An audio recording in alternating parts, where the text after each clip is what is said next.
We voted to abstain for two reasons. One, because the resolution contained the language of all the other resolutions in the past that Pakistan had already abstained from. And there was no call for an immediate cessation of hostilities and to pursue diplomacy in the pursuit of peace.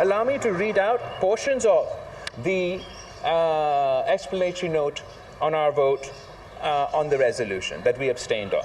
Because Pakistan fully supports the resolution's call for the principle of sovereignty and territorial integrity of states, a principle which also applies to Ukraine. As the other member states, states cannot be torn apart by the use of force, and these principles must be consistently and universally respected. In the case of the referenda mentioned in the draft resolution, we acknowledge Ukraine's complex history and the provisions of the Minsk Agreement. However, under international law, the right to self-determination applies to people who are under foreign or colonial domination and those who have not yet exercised the right to self-determination, as is in the case of Jammu and Kashmir. We look forward to seeing similar concern and condemnation about the attempts by India to formalize its illegal annexation of the internationally recognized disputed territory of Indian illegally occupied Jammu and Kashmir is in complete violation of international law and relevant resolutions of the UN Security Council and Jammu and Kashmir. Moreover, the exercise of the right to self-determination should be conducted in an environment free of military occupation and under impartial auspices, preferably under the supervision of the United Nations. Pakistan therefore endorses the basic principle reflected in the draft resolution that the referenda conducted for peoples and regions which are part of a sovereign state and in an environment which is not free and not under impartial auspices are ultra vires and legally unacceptable. Unfortunately, the draft resolution contains provisions which go beyond declaring the referenda null and void and include provisions on which my delegation has been unable to endorse in the past.